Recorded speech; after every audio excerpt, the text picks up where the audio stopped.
Welcome to episode 53 of Wonderspace. My name is Steve Cole, and over the past year I have been asking the same 6 questions to amazing people from around the world.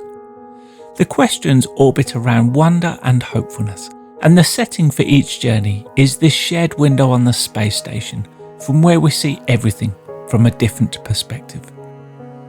Before we introduce our guest, our friends at asknature.org are going to help us to re-wonder.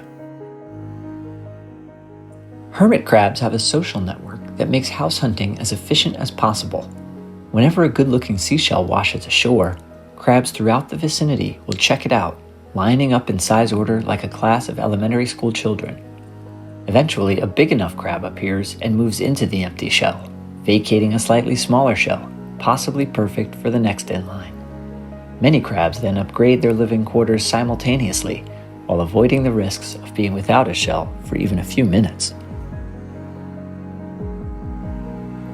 Our orbit this week will take us from Malaysia to Western Australia, and to experience these views with us in this ultimate window seat, we welcome Sabrina Chakori. For more than a decade, Sabrina has been advocating for a more sustainable society, leading numerous collaborations in various countries around the world. In 2017, she founded the Brisbane Tool Library, a social enterprise that encourages people to borrow tools, camping gear, and other equipment, which in turn reduces waste and household consumption. Sabrina was nominated by our 16th guest, Donnie McClurkin, from the Post Growth Institute. Here is Donnie on why he nominated Sabrina. I nominated Sabrina Chakori because she inspires me so much with her unique blending of academic research, social entrepreneurship, and activism. And she really gets to the heart of what it means to bring those 3 things together in meaningful ways to create change in this world. The full-length interview with Sabrina can be found on the Wonderspace podcast, which you will find on our website and on most podcast platforms. For this shortened video orbit, Sabrina answers 2 of our 6 questions and starts by giving us a glimpse into her life story so far.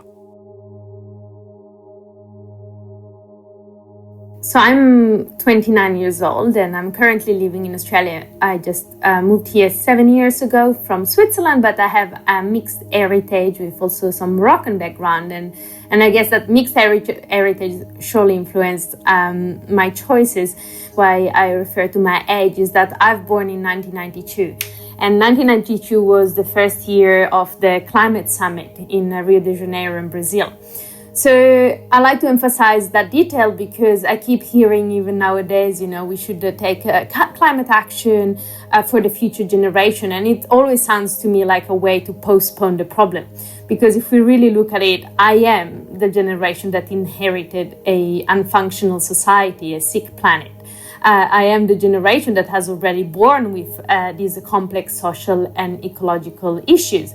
But anyhow, so I started when I was 13 and 14 in joining organization, volunteering, organizing protests, being in politics. So all of this in Switzerland.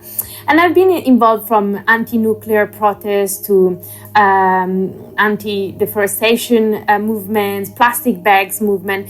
But all in my 20s, I understood that I couldn't choose just one of these topics, and it was getting really overwhelming because obviously I cared equally about different species, about different ecosystems. I cared about social issues, such as gender inequalities or refugee migrations.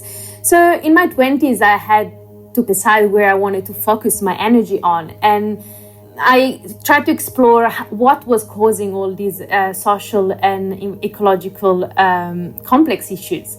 And the answer has been that our economic system is unfunctional. Our growth-driven capitalist economic system is the root of the problem, which is, impacting the social and ecological integrity of our current times.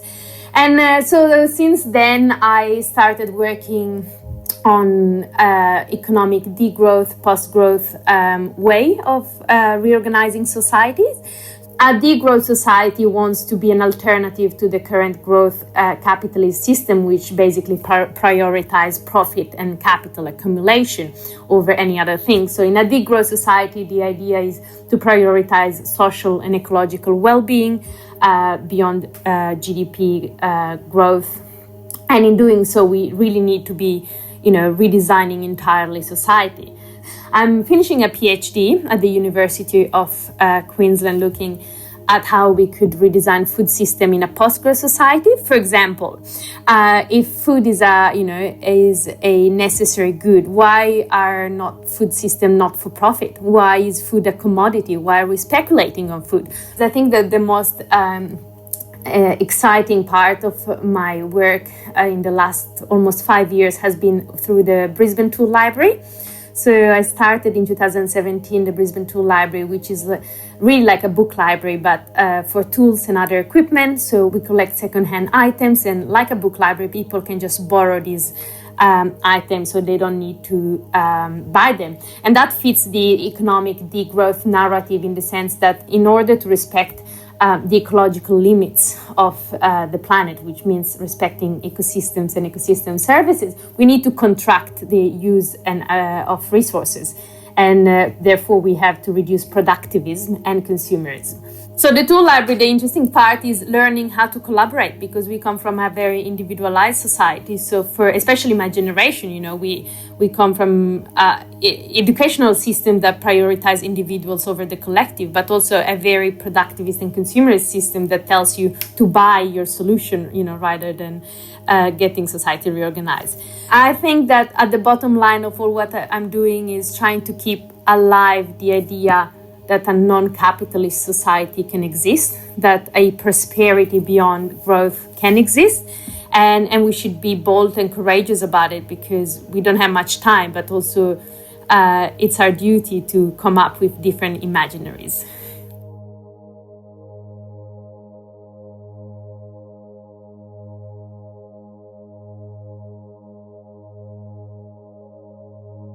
So my story of hopefulness is around the collective, and let me explain. I think that in the global north countries, in the Western world, there's a tendency to designate a hero from a top-down level, an individual who makes a difference. But when I think about greater people, I like to think about the resilience in people that, that they show it every week. I think of, people that are still undernourished, and they have, still to wake up and fight to nourish their family or themselves. We can see already, for example, the climate impacts on Madagascar and other areas where drought is so intense that these populations are completely dependent from other imported food sources. When I also think about this question, I think of collectives, and that's another important thing, because if we start aiming and taking as a role models collective way of living, we would tend to imitate them, and as collective we can think of, for example, the Kayapo, which is an indigenous population in Brazil, or other indigenous population, for example, of the Amazon forest, that they keep fighting big lobbies, to preserve the natural beauty and importance and the biological richness of the Amazon forest. But we also can think about all these people that I really have high esteem of, that have the courage of speaking up for their rights or for issues in countries where that openness is not welcome.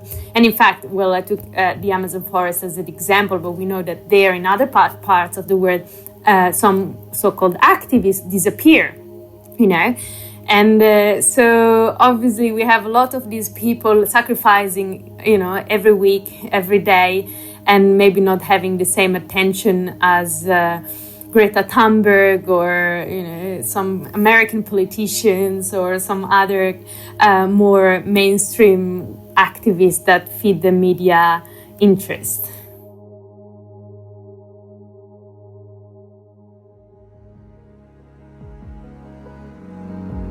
I encourage you to dive into the work of Sabrina, Donnie, the Post-Growth Institute, and other degrowth organisations and movements around the world.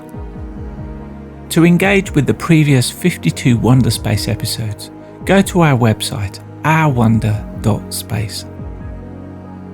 I want to thank Sabrina for joining us on Wonderspace, and I hope you can join us next week for more wonders and stories of hopefulness.